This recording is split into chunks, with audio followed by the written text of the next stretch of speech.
Hey everyone, welcome back to Broward-Miami, a leading real estate podcast in Broward County. This is our final episode of the year, and it's a great one. As the Miami Realtors Chairman of the Board, Eddie Blanco is joined by Miami's 5 board presidents. Miami Realtors Chief of Broward and Broker Liaison, Singh, leads the conversation with Miami Chairman Eddie Blanco, Miami Commercial President Tamika Moses, Miami Residential President Jonathan Alfonso, JTHS-MIAMI President Ginenne Boehm, and YPN Miami President Simo Labriti. The leaders talk about how Miami moved forward together, helped its members serve its clients better, new programming, new initiatives, what they learned, and more. Let's also celebrate this podcast, which was launched this year by Singh. Don't miss this episode, whether you're driving, walking, running, at the gym, cooking, whatever you're up to. Thank you for the time, and thank you for listening to the official Broward-Miami podcast. Hey everybody, welcome to the Broward-Miami podcast. This is our last one for the year, so I thought I was going to make it super special for everybody out there. So I invited all my counterparts across the association, starting with Simo, our YPM president, Tamika Moses, our commercial president, Ginenne, our JTHS president, Jonathan Alfonso, our Miami residential president, and of course, our chairman of the board for 2025, Eddie Blanco. Ooh. So, everybody, welcome to the podcast. Thank you. Right. Thank you for having us. Thank you, Larry. Great so, let's just dive right into it. I got a couple of topics that I want to go over with you guys and see where our heads are at. And I know before we got this started today, Eddie brought up a really, really good question that I'm going to follow up with. But just to start us off, we were all presidents. We all kind of went through the trenches this year together. Simo, let's start with you, buddy. What was the biggest lesson for 2025 for you? Well, it was an interesting year, 2025, and the first conversation that we had with the leaders at the planning conference is, number one, yes, we are the biggest, the largest, the most successful YPN in the world. Now, we have a legacy to honor. Is that because of you? Well, it's because the answer, I'm not just throwing it out there. I'm just saying. The answer was going to come next, which is exactly what I shared with our leaders. The success of a part of the success is because of us, but the biggest part is because of all the past presidents and mainly the past leaders and the past boards. Miami YPN is 11 years old. It's a baby, it's young, but we had a huge impact, and you guys have been following all the success that we have had. But the conversation was about, look, it is successful because of you, but mainly because of the past boards and the past presidents. So the first thing that we need to focus on is to honor the legacy of the past boards. And this was like a conversation we had with the leaders. Yes, I mean, YPN is about fun, it's about creating cool events, but it's also about having impact. And this is like one of the top priorities that we have. So we are a board that focuses mainly on events, education, and obviously in the past few years, global is also a big component. But yes, but the focus is mainly to have impact, is to educate our members and to provide value for our members, whether they come to the events or they watch us on all the virtual. So you're saying it is because of you that... I'm just saying. What do you think? Repeat what the question was again. What was your biggest lesson for 2025? Biggest lesson, I wouldn't say it was the biggest lesson. I mean, I think that our commercial board this year really had true impact because I am the first Black commercial board president in the association history. So one thing I want to ensure, and that's what we all talked about as a team at our planning conference, is to make it inclusive for all. So, one thing that's what we did, we ensured that with our program, when we had people that look like every nationality, we are a diverse city. So we just can't just put out there one. It's like, okay. So we made sure that everything was diverse across the boards. We made sure that we got a really great commercial education. So when people start seeing that, like, hey, it is inclusive to all. So we have more of an uptick of people getting our commercial certificate and everything. More people want to get into commercial real estate because it hasn't in the past, and it's always well known in effect in the commercial real estate industry. It's not it may have not looked like it was inclusive to all. So that was one of the things that we definitely did. And I like the fact that we worked as a team. I told them at the planning conference, this is not a Tamika's presidency or anything like that. This is our time for us. We are a board. We are working as a team, and that's one thing. Everyone gave great ideas. Everyone participated. They made it inclusive for everyone. So that was one of the biggest lessons I learned, is how to really connect and really work with one another, and how we all connected together as well. And I thank you so much, Eddie, for even starting us off on the right foot. You started us in our president-elect year, and we just got down to it, and we were really focused. And that's one of the biggest game changers. I think that you prepped us up really, really good for that. So I thank you for that. Thank you. Yeah. Janine, what about you? Well, I'm going to build on what Tamika had said, because I think that really brought us to where we are today. The coalition between all 5 boards was amazing this year. Yes. I mean, in the past, we tried to put something together and it just wasn't happening. But this year, it really did. And I'm so thankful for that, because that really helped us up at JTHS, knowing that we have family down in the other boards. So that was one of the biggest successes, I think. And then, our events that we had this year, our 10-year anniversary, Rock the Market. And we basically took over Palm Beach County with the numbers of other agents from other associations. So that was really something, that we really did together. And, we had Craig Grant doing AI. And Yes. we actually, the biggest thing I'm going to tell you is the flip book. And we had a past broker who kept on pushing to grow membership, do a flip book.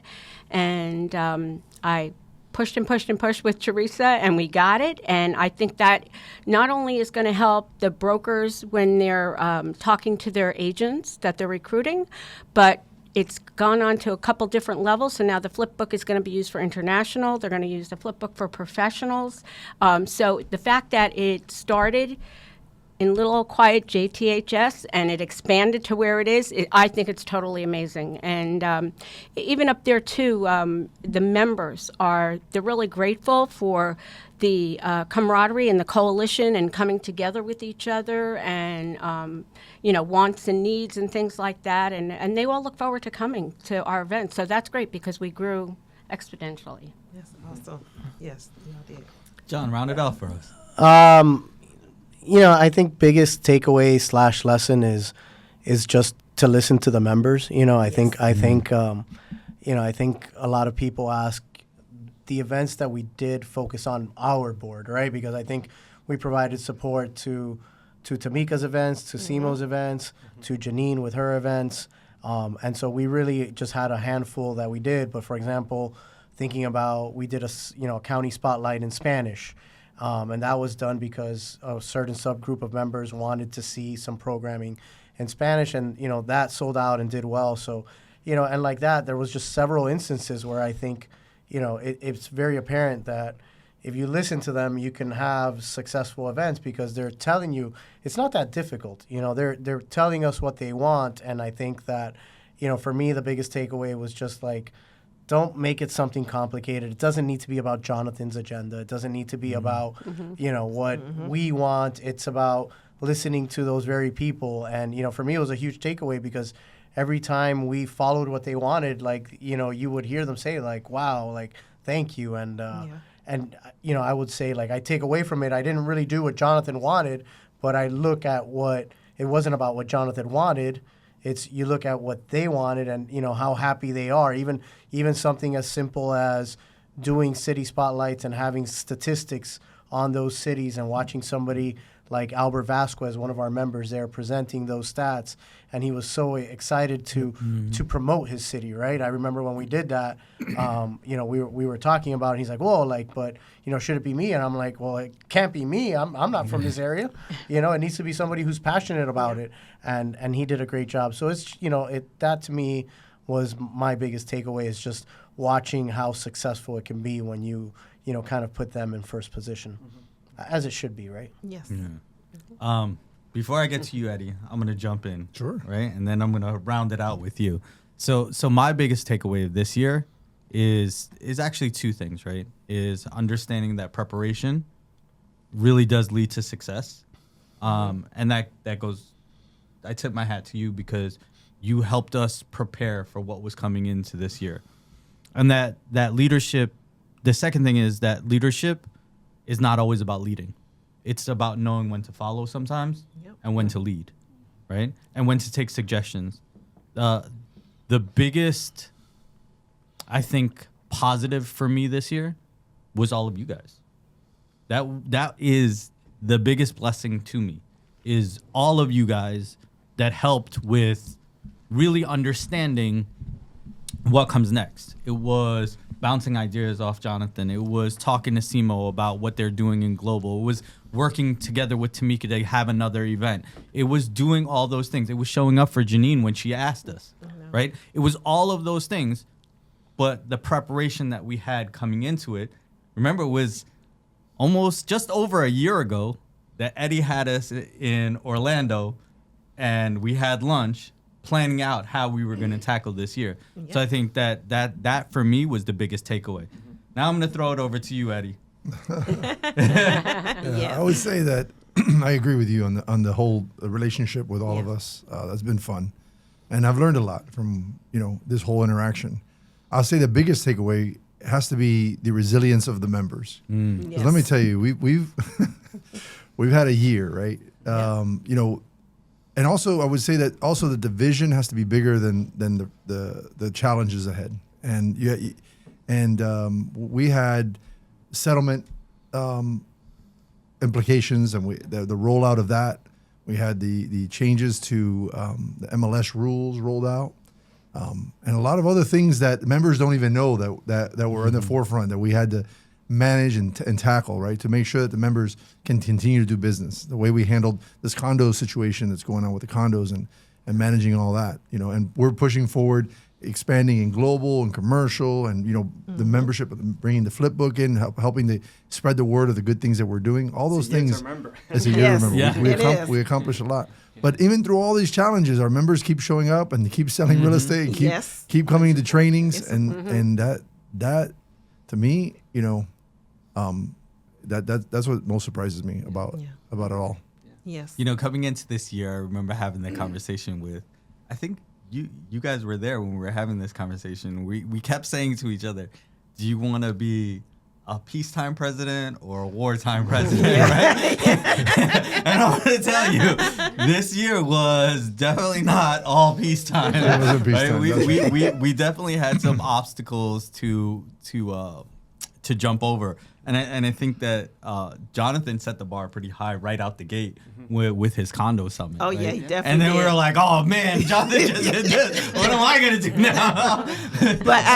But I really do think this year we really did some really impactful events and everything. The first of its kind of doing a commercial and residential. People are like, commercial and residential, but they all work hand in hand together. We have a huge influx of companies coming down here. People are making 6-figure salaries, 7-figure salaries. So people are realizing, they have to buy a house. They have to rent. It all works together. So I think we've been doing some major events this year. RE Bar Camp with YPN. You guys have just taken over, especially with YPN Global. You guys are all over the world now. Everyone knows when they say Miami YPN, they sit straight up. Jonathan, you done the Condo Summit. You just set the bar with the Condo Summit. That's what I'm saying. The Condo Summit. You took it to a whole nother level, because now what we have, the state backing us, say, hey, we do have to do these things, and you made so many things. You made people be aware about, hey, this is really what's going on in the condo market, the transparency and everything. And Ginenne, so many things, so many great things have come out of JTHS. What you say? JTHS is on the map. Yes, we JTHS are on the map. Yes. Exactly. You guys, how many buses did you guys bring down to the commercial residential conference? We brought one down to the commercial, but it was great because we had a couple of our developers, sponsor the bus to come down, and everybody was really happy they didn't have to drive, So, it worked out really well. Exactly. So it was so many great things. In Broward-Miami, with Larry, he did a lot of great city spotlights. And then you have now the Broward-Miami podcast going on. Eddie, you really did just set a really great bar from us. And that even goes back further when you prepared us. You prepared us in D.C. in 2024. Doing legislation meetings. Yeah. So you got us no, we're going to do this now. And we really started off the year right. Yeah. So yeah, when Jonathan did his condo summit, yes, you did set the bar for us, Jonathan. And just But like it you also mentioned- it also opened the door, right? Because that opened the door for what we're planning to do legislatively wise. Yes. In Broward County, right? We're taking the work that Danielle and you and everybody from Miami-Dade County did, and we're trying to transplant that into Broward County. Mm-hmm. So I think it's very important for people to understand that it does work hand in hand. We're not in these individual silos that are just doing our own thing. We had a great amount of communication between us this year. I don't know about you, because you always gone somewhere. Right? Yeah, I'm going to put you out there a little bit just because you're the YPN and then that's how we got to do it. So the good thing is that it doesn't work that way all the time. But one of the best things that we had this year is this dynamic that we have within like our president circle between the Yes. presidents, Yeah. but also the relationship that we're able to build with our leaders, present Yes. with the leaders. So while in multiple boards and just like I'm seeing in other states or cities or local MLSs, the president don't always get along, and this built like a space where the leaders will spend so much time just like arguing about things. We didn't have that, so that synergy helped us focus more on what the members need, on putting together events, on putting together some of the best collaborations that we have had, and with having the members in mind, with taking into consideration, like, look, success of our events, the success of what we want to deliver to our members comes before our disagreements. Look, we don't agree on everything, but always find a way to make it work. Exactly. And this is And this year, I think we all set the standard for our predecessors when they come on board. Yes. Because being the largest association, and we were able to accomplish this with so many members. I mean, that's something that's really unheard of. Smaller groups can accomplish, like you were saying, they're not always on the same page. But the fact that we are the largest association, and this is going to be our legacy to pass on to the leadership is amazing, because it all starts with the coalition and bringing everybody together. And then from there, everyone speaks up. You know what the members want, and then you just carry it out. As a leader, that's what you do. You listen and you lead and you carry out what they're saying. So, you're spot on. And the fact that we have the largest association and we can be on this level, I think it supersedes everything that we could possibly and the think. best times for us in Miami YPN this year is the times where we get support from you guys. And I remember all these times we'll be on stage on a conference and I'll see Jonathan or Eddie or Larry or Tamika or Ginenne as part of the audience showing support. I'm like, and we love it. I also love the fact that you guys all show up to Audie Bar Camp and teach and support. I mean, these are times that we're gonna obviously remember for the rest of our lives, and we thank you for your support. Because like everywhere else, young professionals are seen as the hangout, happy hour board that only there to put together. Yeah, that's what I thought when I first met you. Yeah, one or two happy hours a year. Not Miami YPN. Miami YPN is trusted by you guys, is supported by you guys, and this is the number one reason why we're successful. While I travel around the world, I see smart young professionals, smart chairs, but they were not given the space to lead. And we're lucky because we're given that space, we're given the trust from you guys, from the members, we're given the resources to just act like any other board. And this is the main reason why Miami YPN is not only the largest in the world, it's literally the most influential and the most impactful. And that's what helped us even go global, because we felt like we're doing a lot locally. So let's spread this. When I have some impact on even like other countries, and that's how the whole idea of launching YPN Global came from. Well, as I'm sitting here thinking about this, and something that I never thought about before, right, is, do you know our boards are all different sizes, right? So we get the benefit of seeing something. Jonathan, your board has what, 40,000 members? Correct. I think I have 15. And then it's all different sizes. So we get the benefit of seeing the different sizes and different impacts of that size of membership, right? Yeah. So you go from small, medium, large, right? But it all falls under you, which you oversee the 60,000 members, right? Yep. So we get that different perspective, whereas a lot of other places don't get that. It's this is how many membership we have, and that's it. And what also love is that every board has its own dynamic. It has its own events. Although like it'll communicate, but we don't just duplicate the same thing.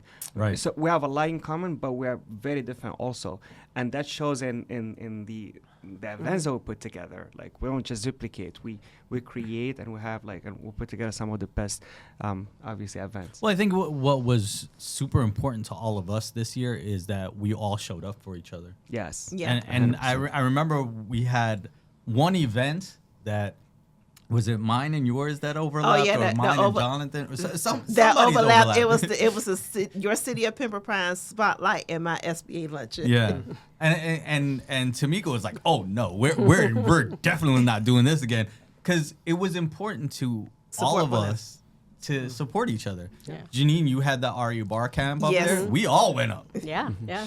And that was great. That was great for the JTHS members and even our non-members that came to RE Bar Camp to see the impact that Miami, leaders have and on the event, because they haven't seen that in such a long time.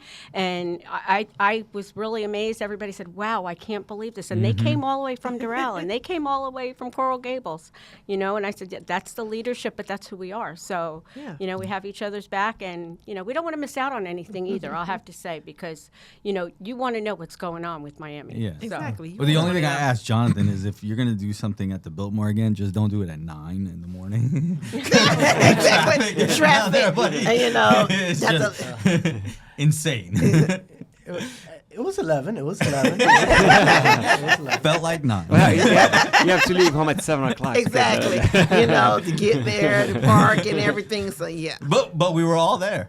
Yeah. No, We all need to I- move to Coral Gables.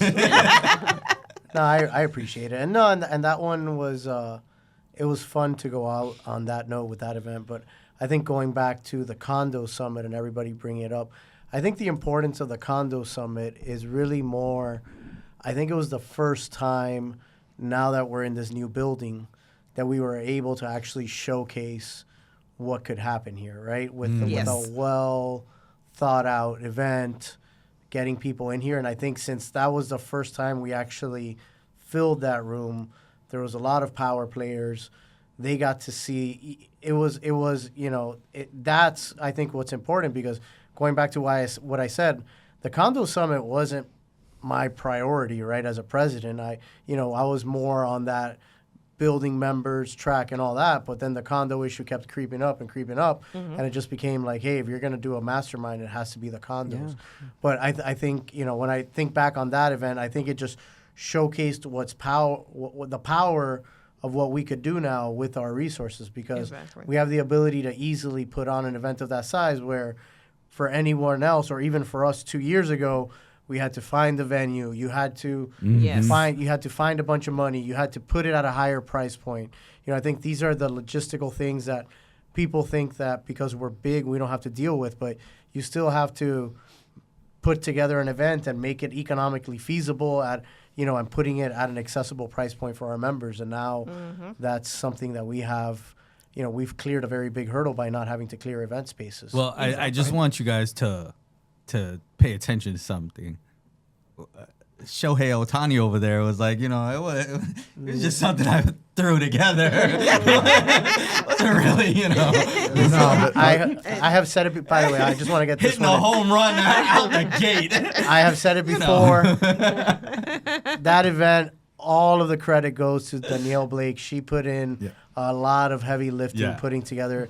Listen, don't take it away from you, because you did that lifting as well, right? It was you guys 100%. together that did it. But that's important that you bring that point up, because we couldn't, none of us could get what we get done without our Miami professionals. Oh yeah, my Professionals. professors. Yeah. Look, when we're that's a showcase. The condo event, to your point, it was awesome to showcase our space, but it was also really driving to what the members needed at that moment. Yep. Yeah. And that we have the resources. Like Danielle is a wealth of knowledge when it comes to that, and she has connections, and she was put together forms in our legal department, all this with the forms and the resources that we have throughout the state, just putting it all together in a really easy to digest educational program that was put together.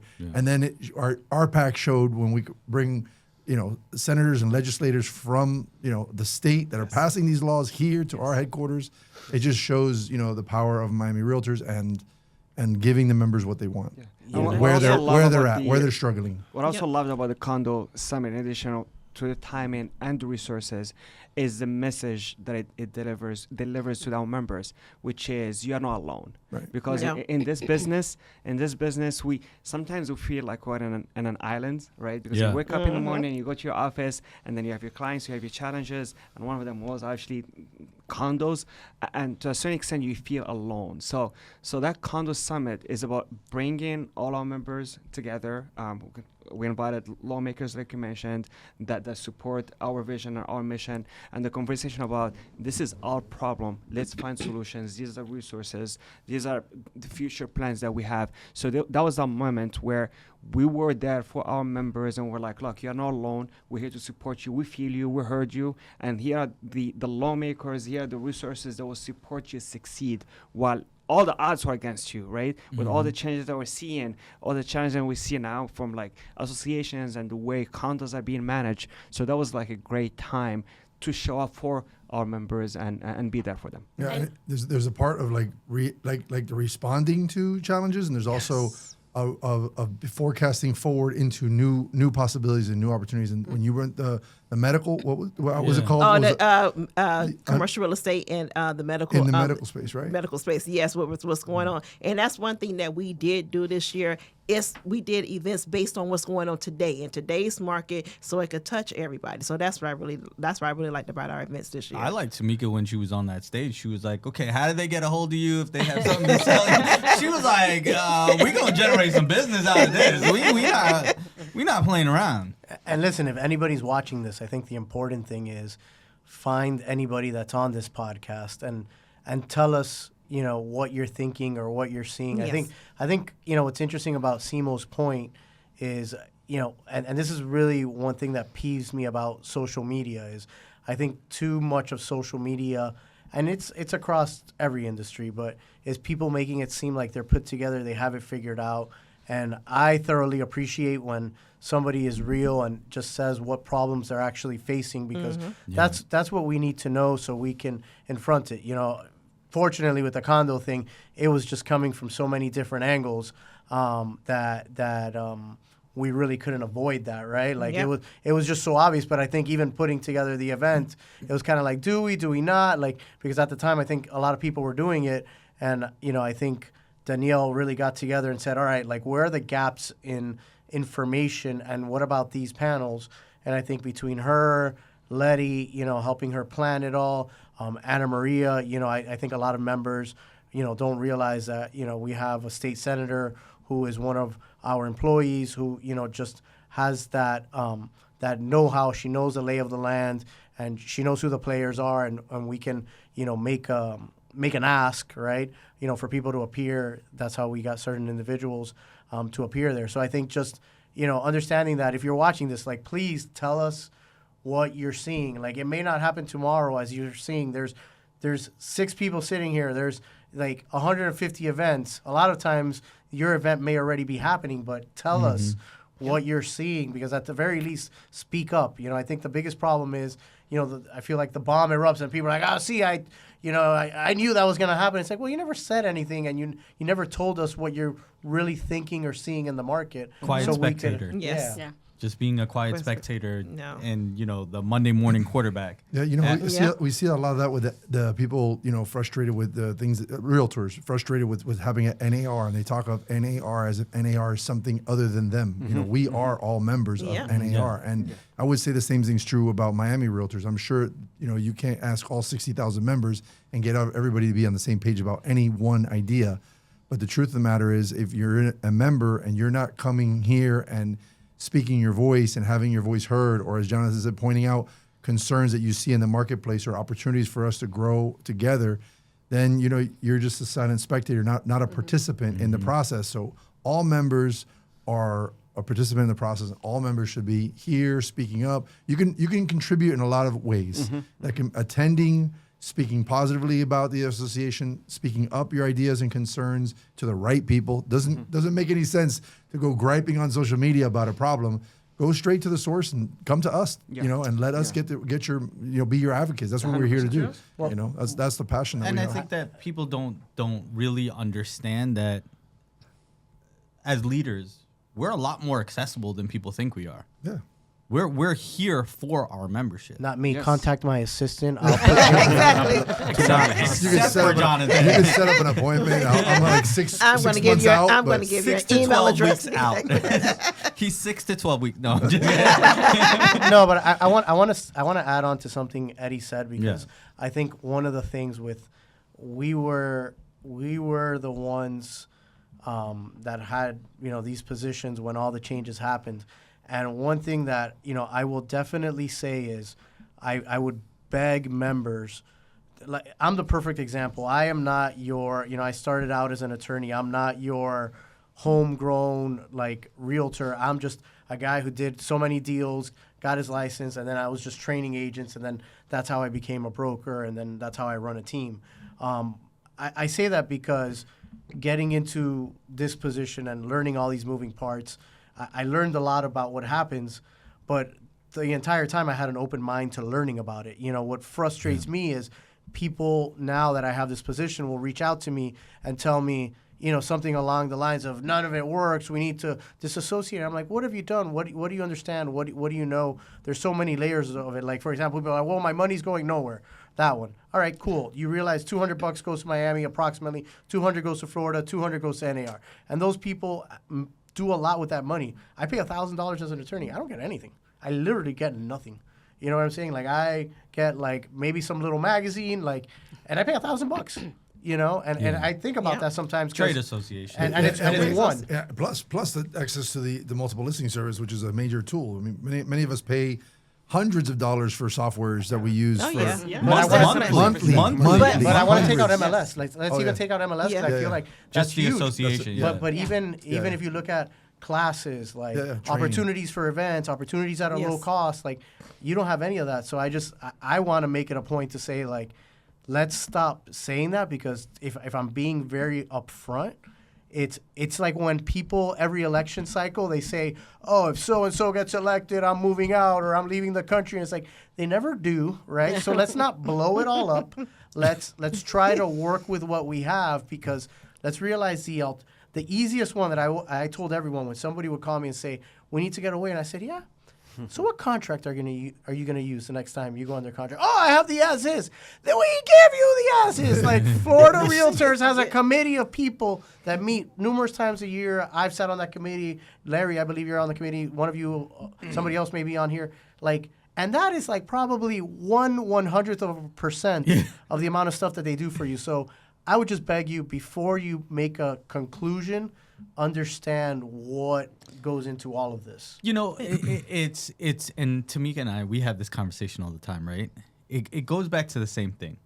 When we talk about these things, I think it's the lack of understanding of how deep it really goes, right? 2 days ago we were talking about RPAC?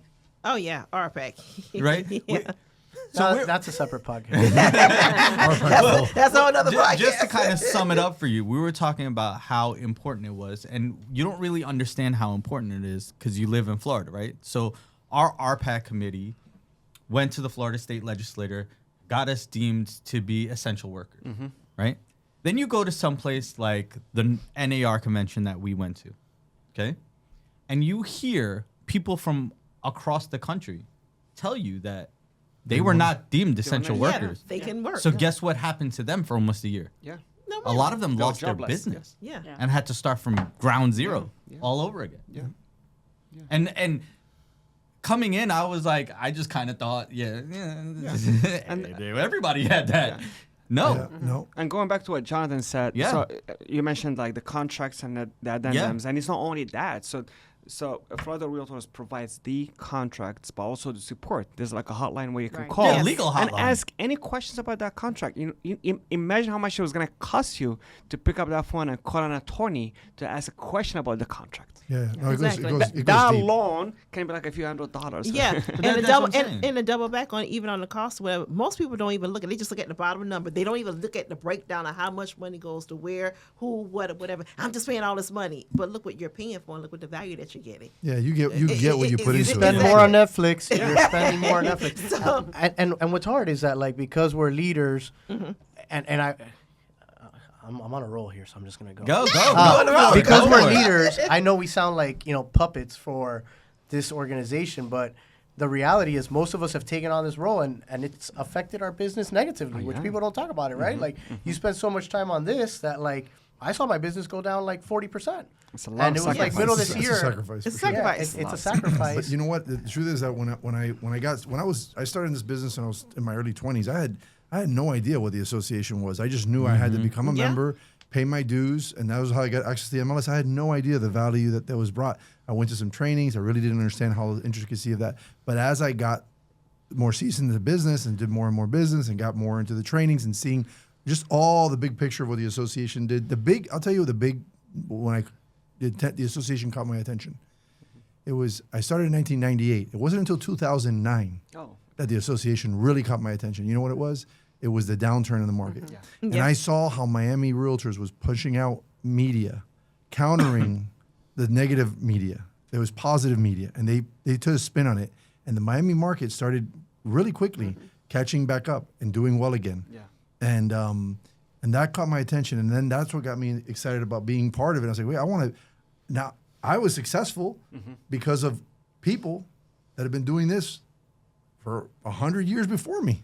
Yep. And they paved the way for me. And so now I got a couple white hairs, and I've been doing this for a while. I said, you know what? You had less a year ago. I had less a year and less pounds. So, but I figured, now it's time to give back and start to contribute. And that's, years ago I started getting involved, and that's why I'm here. I'm here because I'm giving back to the people who gave before us. And that's the cool thing Yeah. about this. So if there's anything that I wish any listener would hear is like, all right, well, let me get involved. Let me dip my toe in there. Let me get a little closer. Let me ask a little bit. Let me ask some questions. Let me bring some ideas, and let me get involved. Whatever level that is, it doesn't mean you don't have to be a leader. Doesn't mean you're president or chairman or vice president. That doesn't matter. Yeah. Leadership is stepping up and taking responsibility for the future. Yeah, And- and that Exactly. involvement can be a la carte. So depending on how much time Sure. you want to give back to the community. I mean, it can be an ambassador, it can be a leader. Yep. It can be we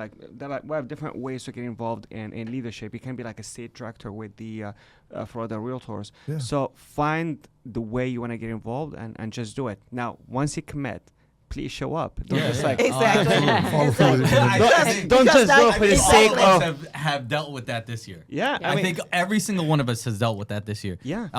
Because there's always one, right? Yeah. No matter where you're at, there's always one. And I say that with a grain of salt because that one doesn't start out well, but they may end up. Because I always say, right, it's not always how you start, it's how you finish. Yeah. So that one that doesn't always show up, once they get good guidance and leadership on how to do something, Right. they tend to Yeah. to actually show up and be a part of it. But I like what you said. Yeah. If you're gonna commit. And that's our role is to help you out. So if you ever decide to get involved, we're here to support you. We're here to guide you. So we do the planning conference, and the most important part about the planning conference is the team building. So when I get you in the same room with all the leaders, to exchange ideas, to talk to them, because I feel like those first few weeks of your involvement are the ones that will either make you or break you. So I'm well aware of that. And that's why I always want to make sure to bring all the leaders together, do the planning conference, and provide them with all the tools that they need to succeed. Now, the next step is it's up to you. So you want to just take those tools and shine, or you just want to keep that seat and not do anything about it. I think our team here, I think that's what we portrayed to our members this year because they did see us show up and we showed up in a strong way for everything. Not that we have to attend these 4 meetings and these 4 meetings, etc. We kind of like took the reins, not only showing up but being involved, and then also speaking our voice for the members. But also, too, I think that in the showing up part as leaders, the other thing is that I always feel that the more information I take in, because I'm a fact-finding person, I need to know. Whether I'm in a leadership role or not, but I think that a lot of our members are the same way. So what can I learn and what facts can I bring back to them? And I always say, ask me. If I don't have the answer, I'll find it out. And I mean, that's our role as a leader to do that. But I think we've all done such a great job at doing that this year. I've seen it across the way and talking to a lot of other members and other agents from other associations as well. They're like, oh, wow, this was brought to light and that was brought to light. The other thing that I wanted to mention, too, about all of us that I think is really important is we're in the moment. When we're planning events and everything like that, and we're all worried that it's not going to turn out right, it's not going to be successful, how many people am I going to get, all those kind of things, are we bringing the right subjects to the events and things like that. And by talking to the members afterwards, they actually came up to me after Rock the Market, and they were like just blown away. And, for me, I was so in the moment of wanting it to turn out 100% that, it was nice that afterwards they came back and they gave me feedback. And that's what we need to hear. But when you're in the moment, you're like, okay, I just have to make this happen and it's got to be right. But I don't think we gave ourselves enough credit for that type of thing, because every one of our events turned out fantastic. We had the professionals behind us, we had the leadership and our board members behind us, and when people come to you and they tell you about the Rebar Camp and Rock the Market and the Residential Commercial Summit, and you hear all these things, and it's like, wow, I didn't really know that you paid attention. Thank you for that. And what else can we do for you? Exactly, and that's the best thing is to get the feedback from the members and everything. And I did get a lot of feedback from our commercial residential. People came out to me with pads and notes and everything. And like we able to hear from real life luxury brokers on the luxury side, like what the things they do. And one thing I liked about all of the speakers, they gave real information. It wasn't no fluff. They were straight down to the point of this is step 1, this is step 2, how I do it. On the commercial side, people learned about different cities they didn't even know nothing about. People who were interested, like, oh, I didn't know maybe that is a good investment for my buyer or something like that in that area. So that's something that we really prided ourselves on, is really listening to what the members have to say and say, all right, then we're going to go ahead and execute this out. It wasn't like, okay, this is just a commercial board, we're just going to do it within this rooms. No, what are the members saying? Just like you do for residential, what are the members saying?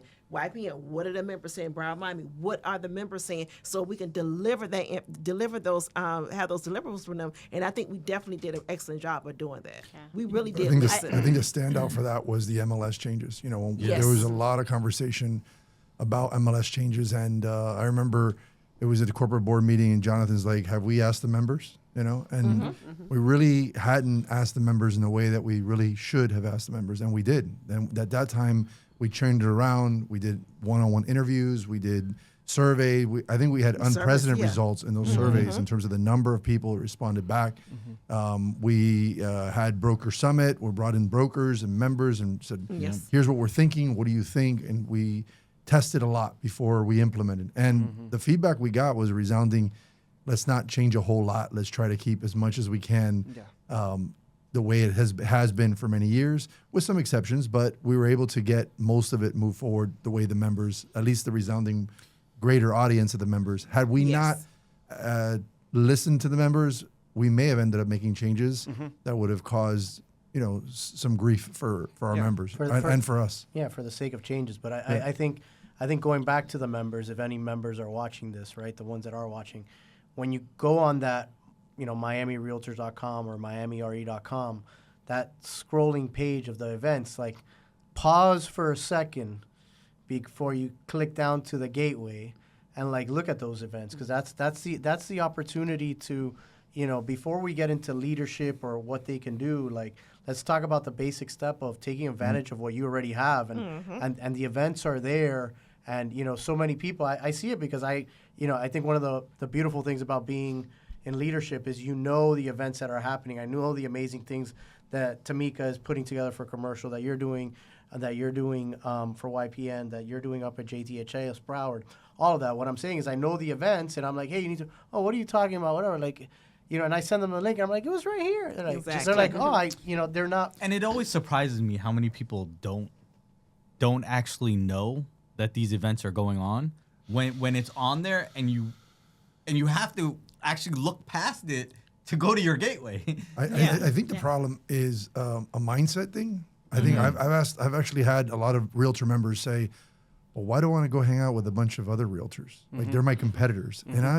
And I, you know, I gotta admit, there was a time I used to think that way. Me too. Yeah. You know, I think we all might have thought that way. And it's, But when you start networking with, you know, I've gotten incredible business ideas from asking other brokers and agents, what do you do? How do you do it? And once the trust is built, I know we've all brainstormed and had ideas, and I've changed things in my business because of ideas. And I've had, you know, members and leaders offer opportunities to me because we are in relationship together. So I'm telling you, I mean, I think that the opportunity is for growth is here with the networking of other realtors. I see collaboration more than I see competition. Of course, when have I ever gone on a listing appointment against any one of you? Yeah. Never. Right. I don't. Exactly. It's very rare that we're going to be. My clients never gave them the shot. 'Cause yeah. they signed with me. On the spot.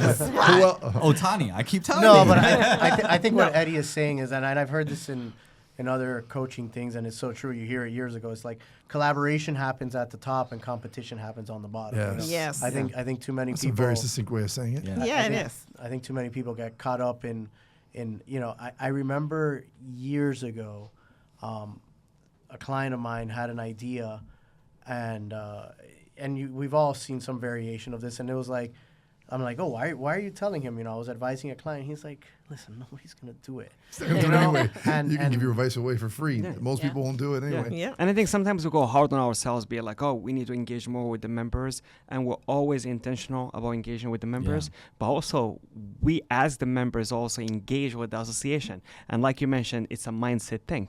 But it's also a technical thing. So if you're watching this, make sure you don't unsubscribe from the emails. Go back to your emails. And I understand you get a lot of emails from the association, but create like a folder. That folder will have all your emails from the association. A big part of it is events. A big part of it is education and classes. And this can be beneficial to you, your interactions with your buyers and sellers. Just have it go to one folder, right? And check it out once or twice a week. I understand that your emails they receive from the title companies, from the lenders, from the sellers, may be more important that day instantly.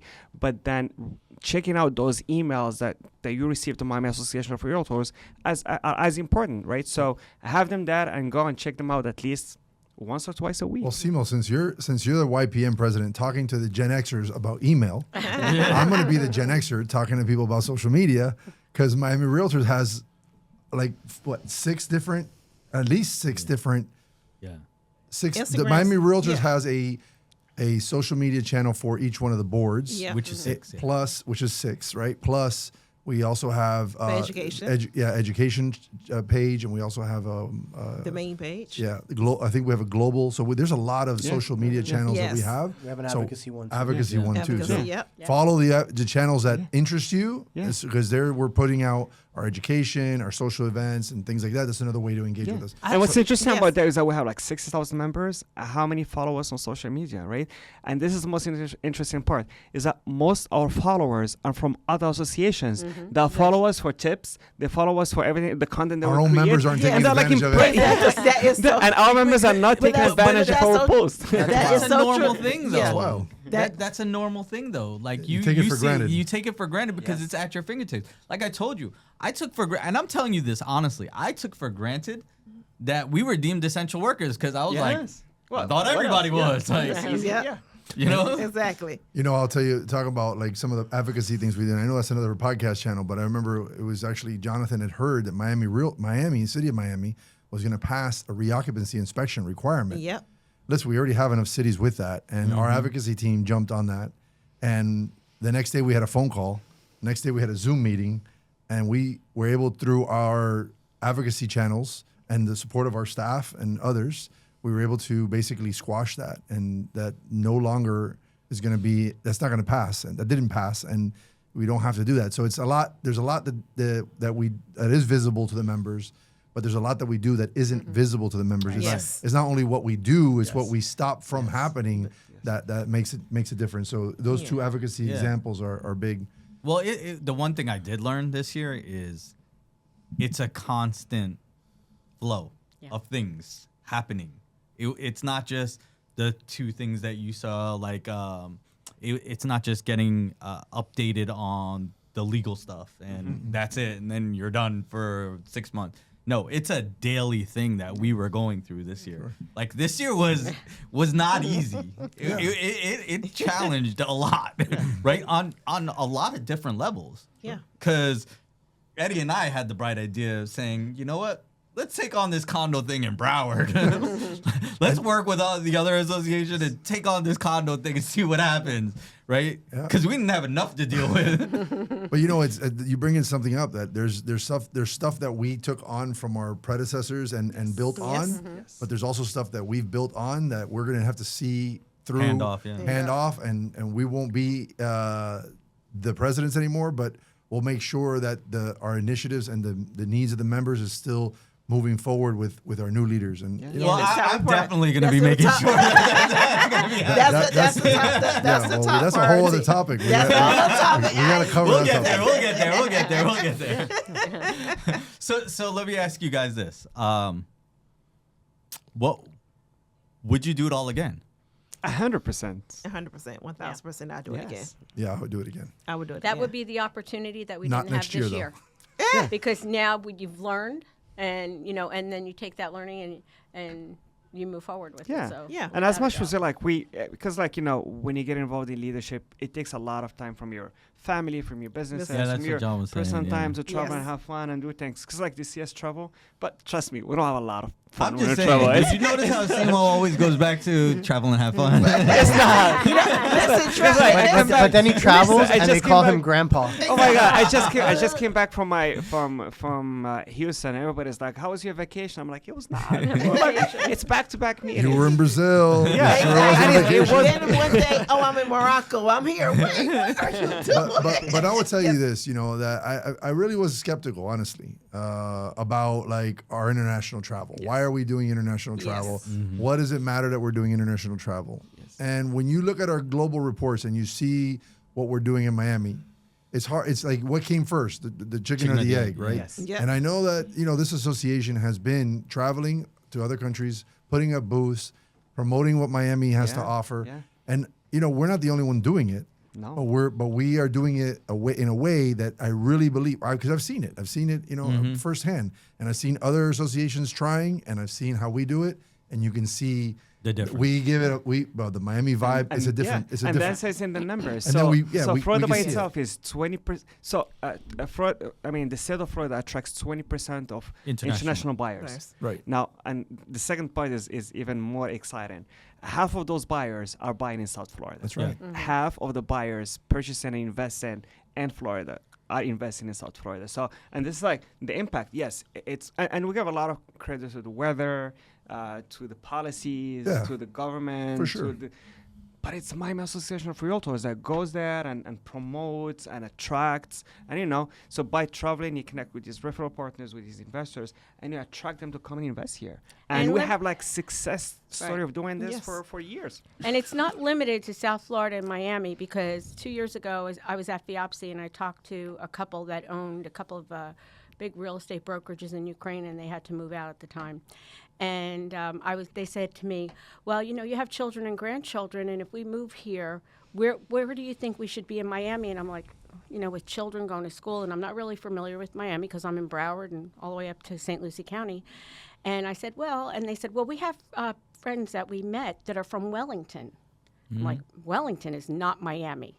But what I've learned from that was that our international folks they look at everything from Orlando and south The three as colors. Miami. Yes, Yeah. the Yeah. metropolitan. So Miami, we're that's- not limited to Miami It's per Miami se. adjacent. It's everything south of Orlando, No. so we're not limited. So Right, don't no- limit. Yes. Yeah. Yeah, no Yeah. one knows what Yeah. South Florida Florida is, is. or Right. Pembroke Pines, or Yeah. Coral Yeah. Gables, They or want to hear Wellington. South Florida. Yeah. They hear They Miami. think all of Yes. that's Miami to them. Miami. Yeah, Yeah. internationally, That's that's what- So that That's what was I'm telling you. Exactly. It's Miami adjacent. Yeah. Right.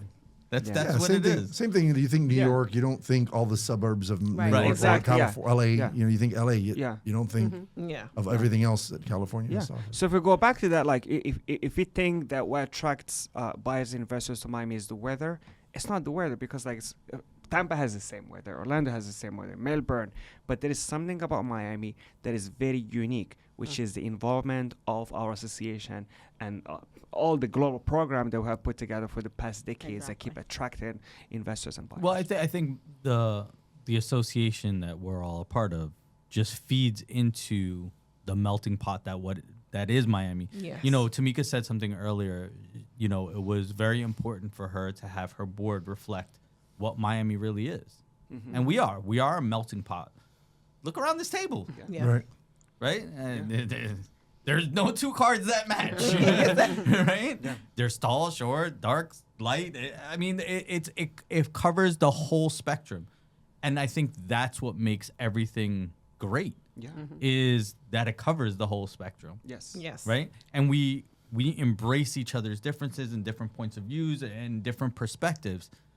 And I think for me at least, that's what made this year so successful for us. Is we listened not just to our members, not just to the boards, but also to each other.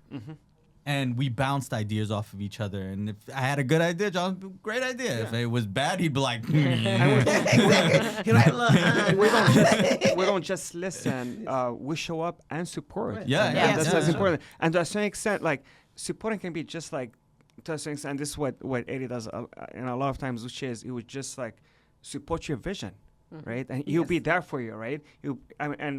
And we had so much success in Miami YPN because of that. So man, we appreciate your leadership and everything. what that you you did. done. Of course. But a lot of it was like just empowering us and give us that space to lead, and Yeah. we were able to create magic. Yeah. You asked if I'd do it all again, and I say I would definitely do it all again. But I wish I had done it sooner. I wish I had gotten involved that's a different when I perspective. first started. You know, I would have. I mean, I'm not saying I would have been chair, in 2009, but I definitely, or 1998 when I started.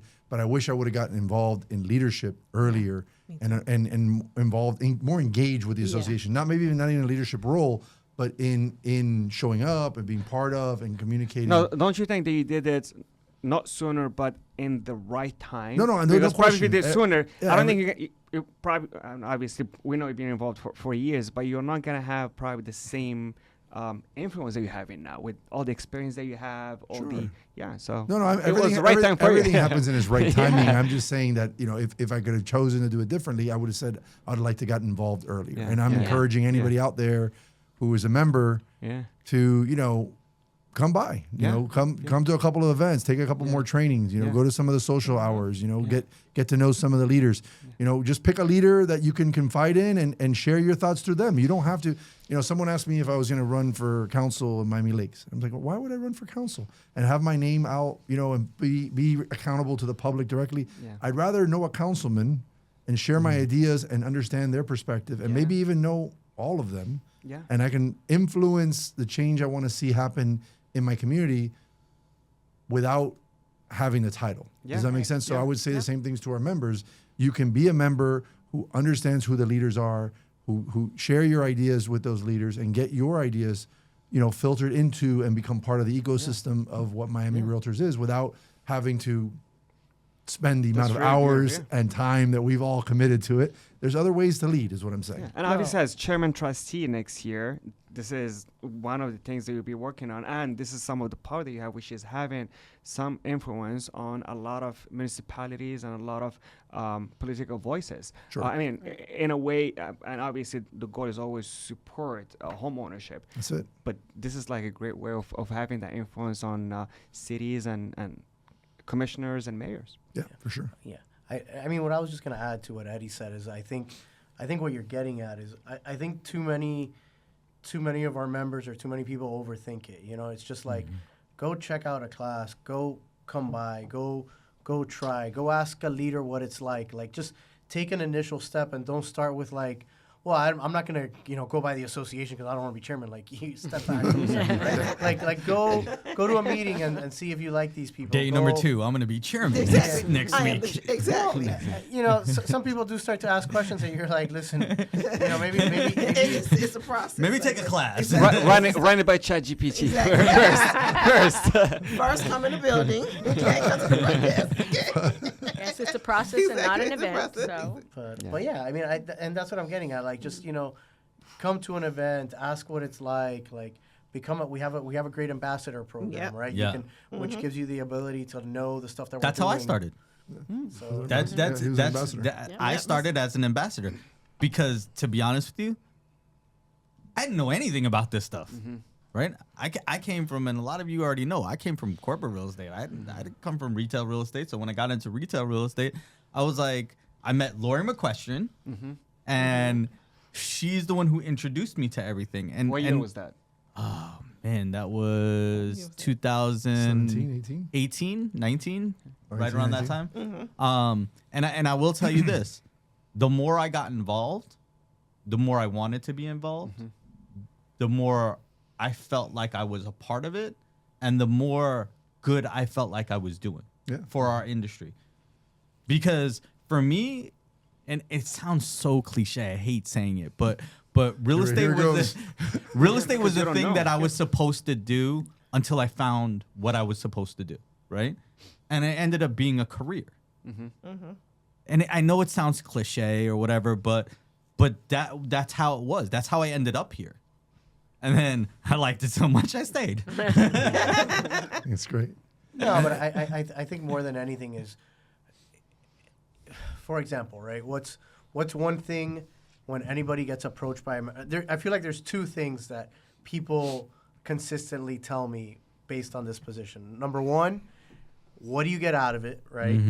Which, by the way, Why do you do it? Like, why are you personally doing it? Yeah, well, but really, they're always like, "What do you get out of it?" And I'm always like, "It ain't good." Like I was like, business is down.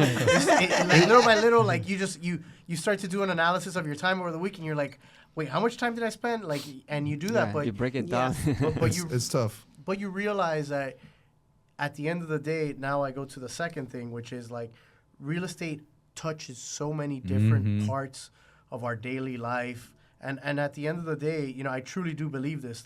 Real estate is all about our communities. Like, you're able to, but like, I love like helping somebody buy. Like, I always tell people, why did I make the pivot from attorney to running the team? And it's really funny because she knows who she is. One of the first people that I helped buy their home, I actually ran into her at the bookstore on Sunday. I was with my kids. And I was like, hey. And she was with her husband and her 3 kids. And she's like, this is a realtor. Oh, my God, he got us a house or whatever. But I'll tell you what it was. When I helped them buy their house, I got a huge hug at that closing. And they hugged me, and they were like, no, because we got the home that we wanted. They wanted a pool for their kids. It was this whole thing. I had done thousands of closings. Unfortunately, I had done a lot of foreclosures like Eddie. So more than anything, most times when we got a property, I got guns pulled on me. So I didn't really get hugs. They would pull out weapons, but just kidding, just a couple times.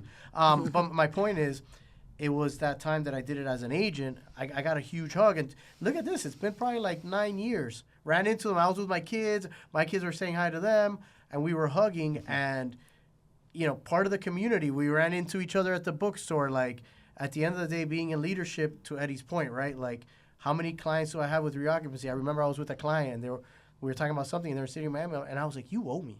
I was like, we found out about Miami. They're like, yeah, they're going to do what? And I was like, yes, this is what's happening. And all these, there's like that.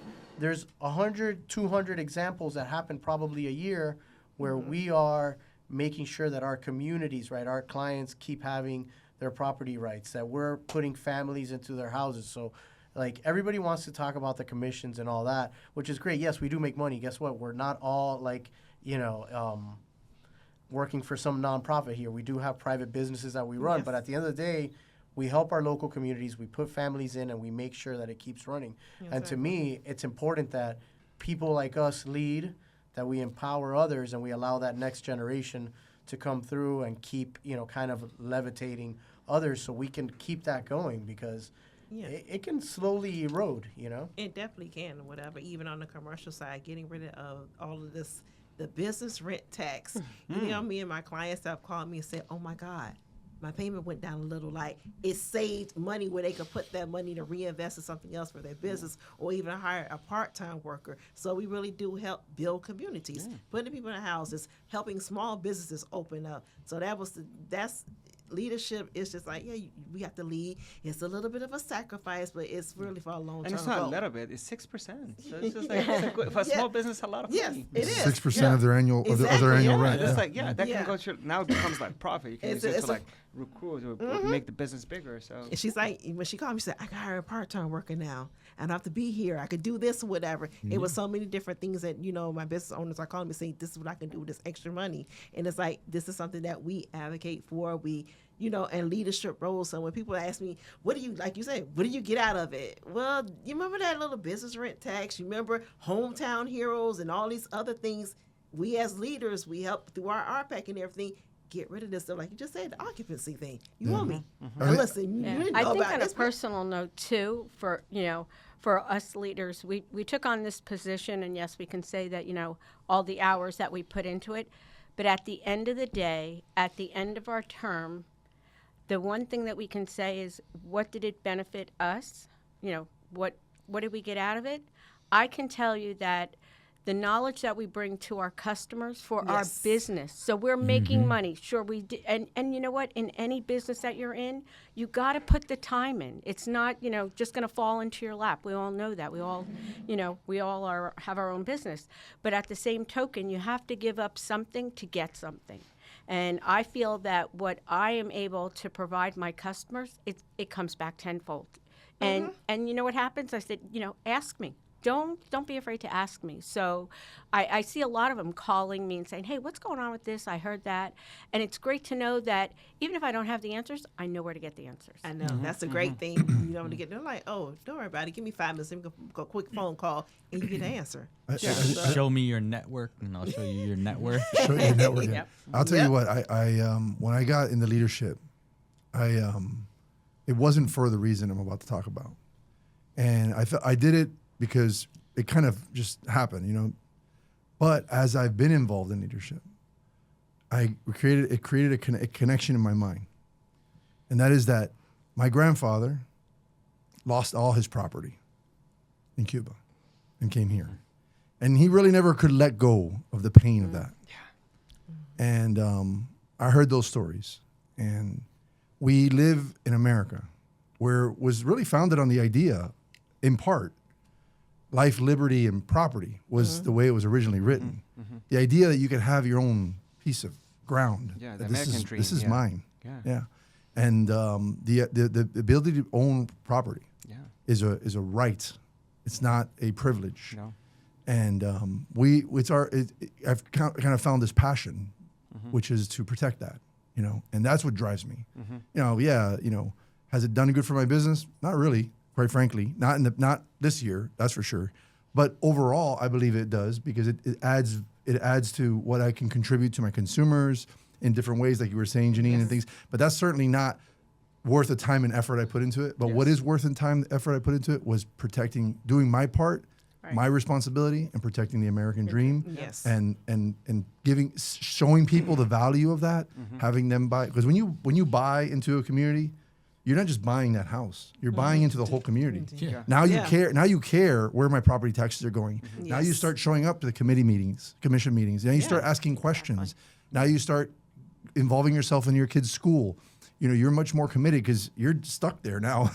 You own property there. You're not just flying through. Yeah. And so that's why I did it. That's why I'll continue to support this organization and continue to do what I do. And Yeah. And obviously, if it comes to this, to leadership with the intention of taking advantage, or you have an ROI in mind, it's not going to work, right? Because the amount of time and they invest and the resources. Oh, ROI. There's no ROI. There's no here. ROI. No. No, this is you're a gonna stick out like a responsibility. sore thumb. No. You're And gonna a stick lo- out. This is a responsibility. And you're gonna be Yeah. and then when you go and when you're talking about trips like any out of Florida realtors, a lot of those like trips are you just do them on your own Yeah. budget, Dime. like dime. Yeah, so you have to book the hotel, buy the flights. So you invest money. You spend money. Now obviously you invest for a bigger vision, which is for the home ownership and for the industry. So the answer is like leadership has nothing to give you initially when you go in, but then when you do it, when you're selfless and we do it with the intention to support the members and the industry and you're passionate about homeownership, it's going to give you the point, it's going to blow your mind. Oh, yeah. And I have no doubt about that. And the number one advantage I take from being in rooms like this is rubbing shoulders with top producers, with like-minded people that care about the industry.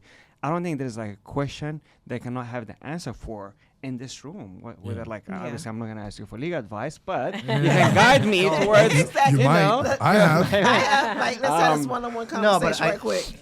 I think what that goes to is, there's one of the things that they say is like people won't buy what you do, but they will buy why you do it. Yes. You know? Yeah. And I think the fact that, everybody in this room does it because they care, like Eddie's story about his family, right? Like it's the immigrant story too, which is very It's everybody's story here. Yeah. Yeah. which is very common, which Somehow. is I want to protect those rights that were once taken away from my predecessors, and I think that, and maybe it's not that bad, but there are little subsets of things that can happen, and I think the more we tell those stories that, we believe in it, like that's why I do it. For me, what it was is, now I'm a dad of a 6 and a 3-year-old.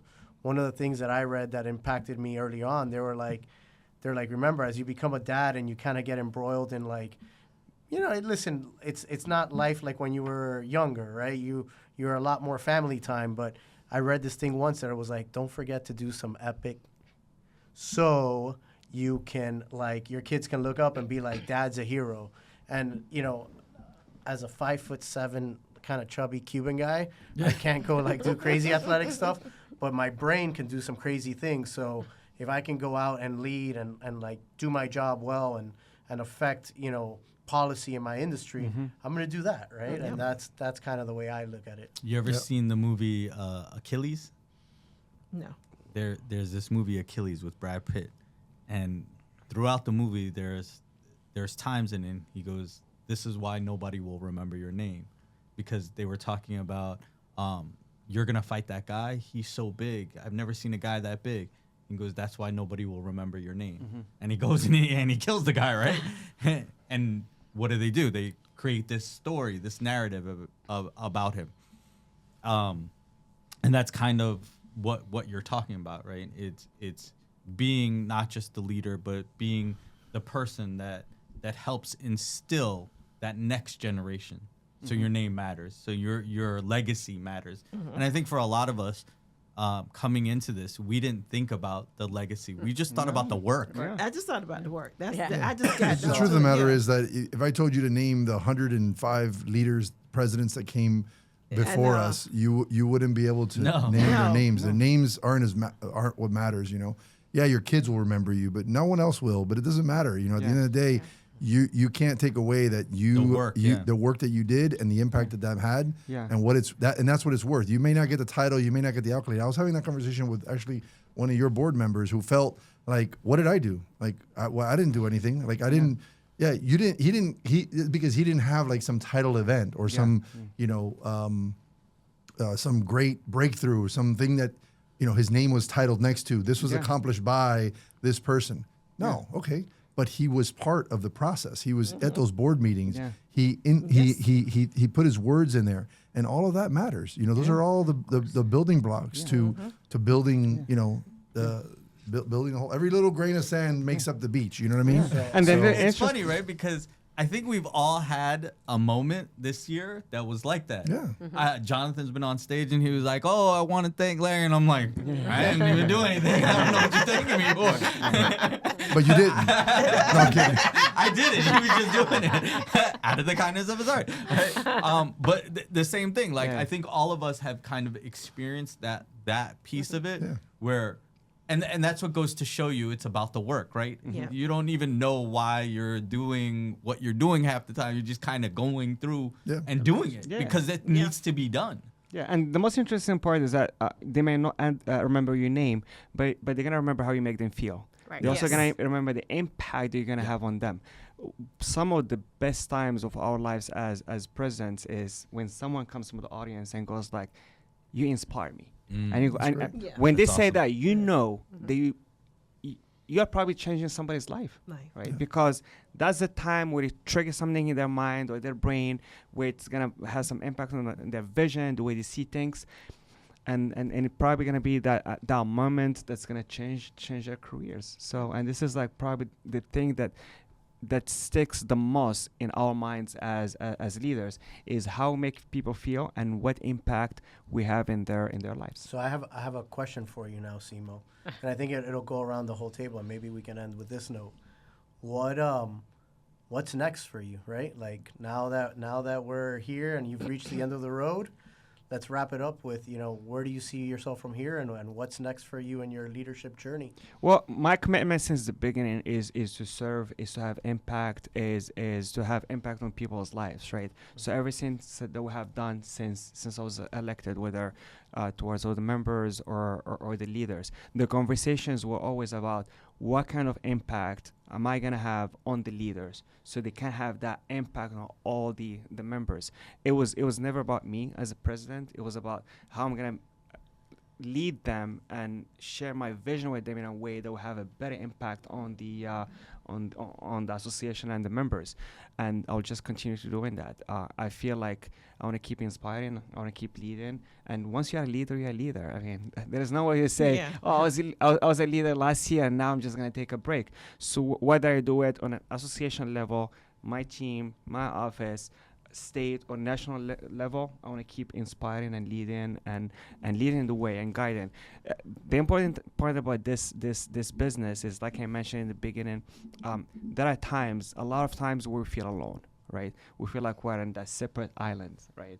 We're dealing with challenges on our own. We're getting that letter from the several buyer's attorney that freaks us out and we don't know who to call. So my vision has always been is to create a community that no one of our members will ever feel alone. And I want to continue to serve in that way, to just like build that community where you can always connect with someone. You have, if you want to prospect, you're going to find someone that you're going to prospect with. You're going to go and advocate. There is a team that you're going to go with and advocate. We're going to lead the way for you to do it. So I want to keep inspiring members, whether to sell or members want to lead. So this is my vision for the next few years. That's great. Yeah, mine is just about the same as well. Just keep leading. I mean, you never stop. I always joke about, okay, and I'm going on vacation. No, I'm not. I'm going to continue to be in leadership, whether it's on the local level, the state level, or the national level. Whether you want to continue to keep on leading, making sure that we are more inclusive to all, making sure that people who never had a chance to sit to the table come to the table with fresh ideas, continue to keep on elevating the different boards, whether it's on the residential board, whether it's on a commercial board. I've had people come and say, you inspire me, and I'm like, I'm just sitting there in my mind like I'm just doing the work, but you never take a second to say, let me pat myself on the back, and I want to continue to keep doing that. It's nothing to say, okay, then I'm showboating, or it's an ego thing. It's to ensure that our board look diverse. It looks just how South Florida is. We are a melting pot. So I definitely want to continue to keep on doing that. I just want to continue to keep on leading, like I said, serving, and keep on inspiring more people, keep on pushing people. Some people may be afraid. They're like, I don't know how to get into it. So, all right, then I'll take you by the hand. Let me guide you or whatever. So I'm here to help guide people. I want to make sure that, the next administration after that, we continue to keep on elevating the boards. We keep on making it more inclusive. We're making these things, just keep on making a real great impact here in South Florida, because it's an amazing organization that we serve for. So I want to continue to keep on doing that. So I'm never going to say I'm out of leadership. Is that, no, you never do that. Do you have any Like, for example, are you serving in any boards next year? Or are you serving in any capacity next year, aside from past president role? Past president, also a 2026 RPAC trustee. So definitely advocating, especially in our governments, because real estate and our government definitely work hand in hand. So I'm excited about that. Definitely excited about that. Yeah, I want to just jump in real quick because you talk about diversity, and diversity is important because of the thought. Yes. Everybody comes from a different background, and when you come from a different background, your perspective on how to solve a problem is very different.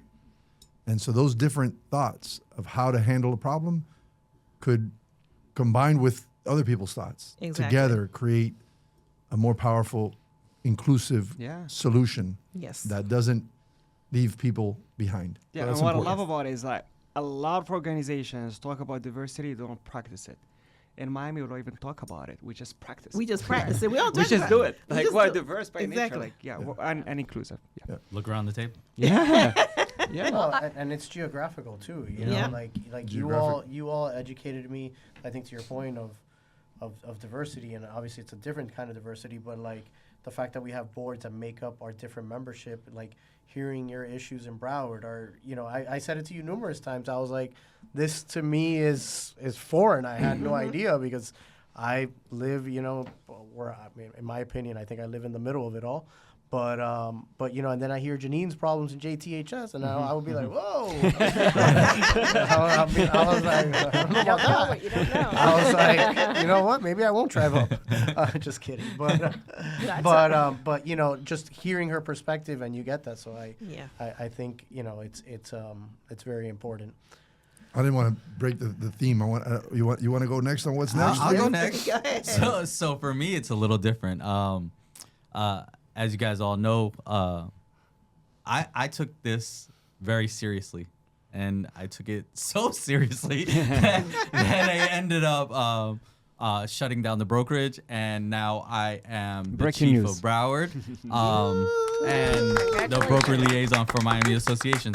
I loved what we did together, and I think that a lot of the success that I had, and I keep saying it, is because of this team that we had together. And You're the smart one here. You're the one that's going to start. You're going to start getting paid for doing what we get for free. What a passion. Yeah. For something that you're passionate about. We are the professional volunteer leaders. We're the volunteers. He's getting paid next year for this. Yeah.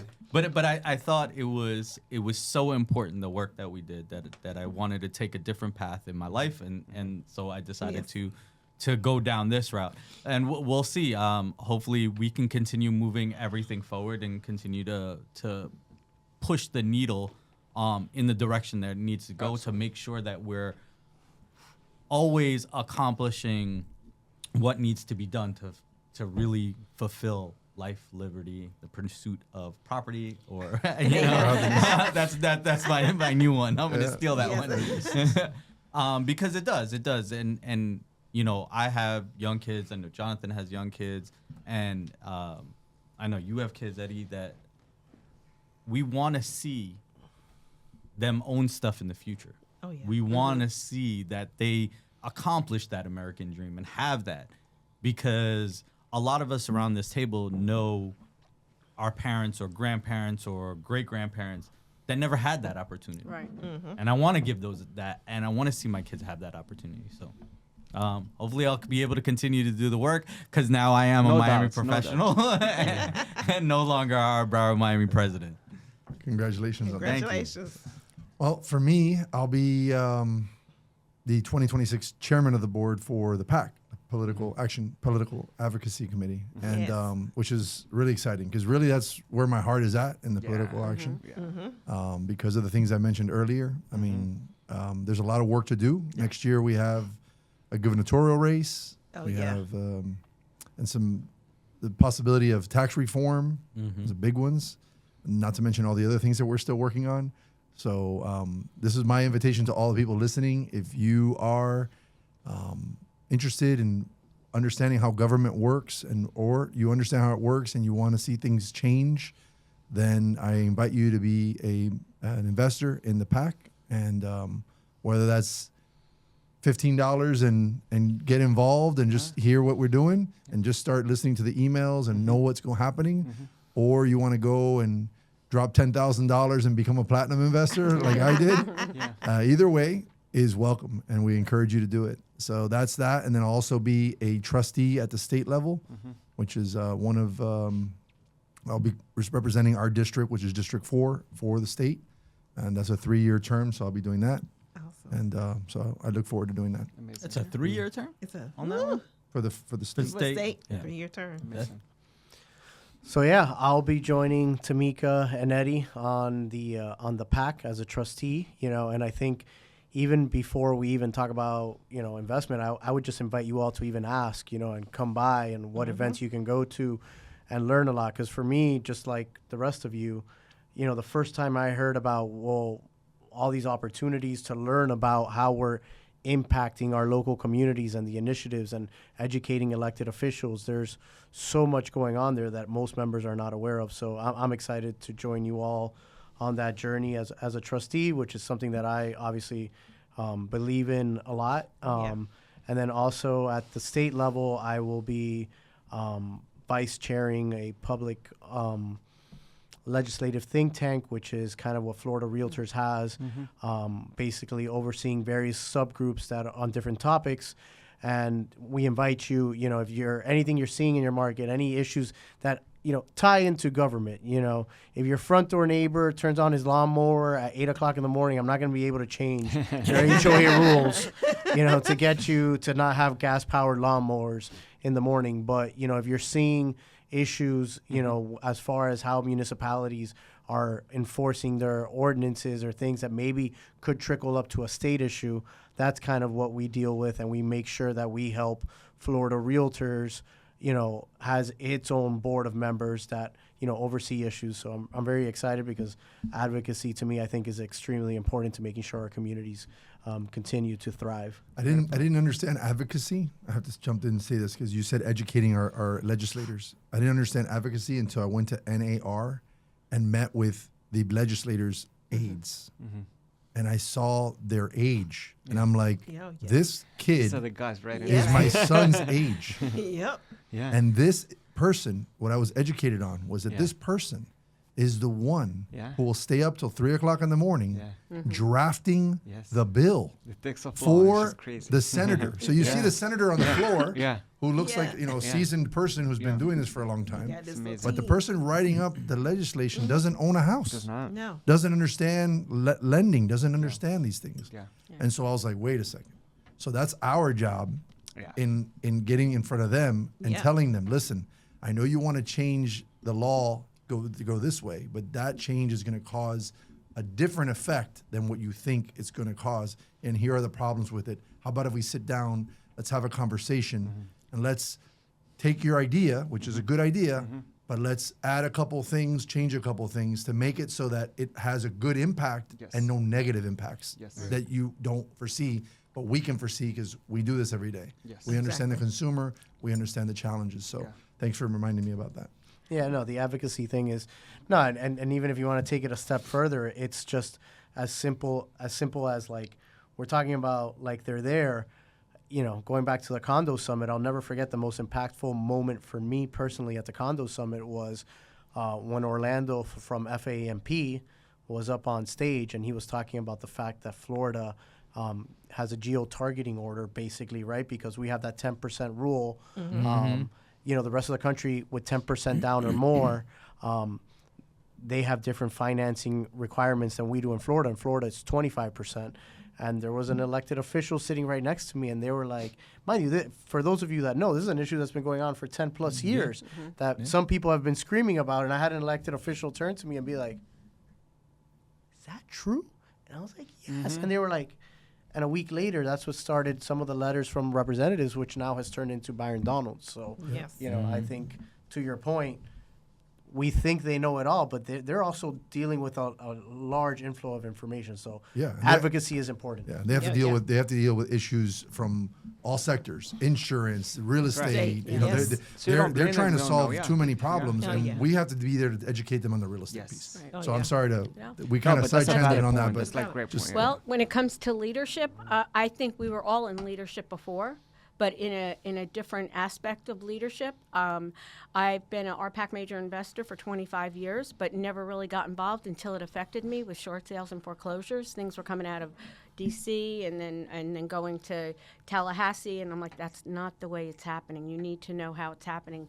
And I went to Tallahassee, and we worked on insurance issues and things like that. And so there's like a leadership role that follows with the advocacy and the RPAC.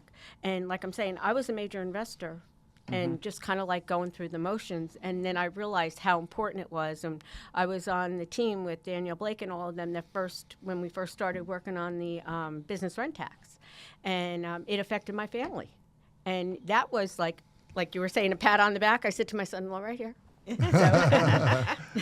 But anyhow, and I just think that this role this year as president was just a little spin-off. We kind of like diverted a little bit from what we were doing before to working a little bit more local with our members. Yeah. So now, for me, I know I'm getting back into where I was before. I am on the public policy for NAR next year.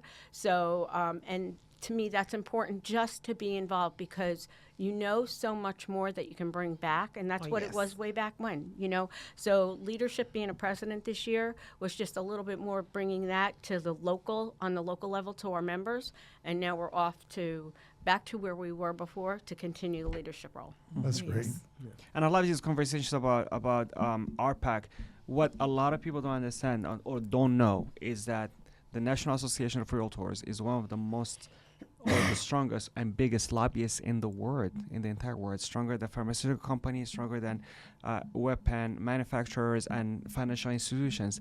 Now, lobbying has always been associated with bad news. So when you hear lobbying, it's always bad intentions, not with realtors. Why? Because the realtors have always been advocating for the American dream, which is home ownership. It's never about how much we get paid or something that's for and the business rights interest. of the homeowners. And this is reason why it's the strongest, but also the best with the best intentions and the best goals, which is fair housing. Fair housing. Fair Exactly. housing. We And I fought love on how so many amazing. of those fronts. And this is the reason why we don't hear back about NAR, because the intention is we're good. not- No bad Now- news. No bad news. And now with NAR, with the lobby and everything, they have really been more leaning more in with commercial real estate as well. So that's a big, huge thing as well that they've been doing. So 1031 exchange. Yeah, 1031 exchanges, because I sit on the commercial federal policy next year. So it's a lot of different things that NAR is trying to really strengthen those relationships with all the different commercial organizations, from CCIM, from IREM, ICSC. So they're really being more inclusive also with the commercial real estate side. So you have commercial and also home ownership that they really focus on, especially in the strategic plan they just released. Yeah. Yeah. So Well, if you just look at what Miami has done on its own with the commercial contracts and education for the people that, and you and I have this conversation all the time. There's this stigma in the commercial industry that nobody wants to help and nobody wants to teach. So under Tamika and I think the presidents before you, they took it upon themselves to say, okay, if that's the stigma, we're going to change that stigma. And they offered a commercial certificate, and now you can get that and learn the basics of how to do commercial, be a commercial practitioner, and then take that to another level. So there's a lot that goes on just in this. And I'm going to say this wholeheartedly. I could not have asked for a better group than the people that are sitting around this table right now. It's been fun. it's been great. It's been a great time. Excitingly fun.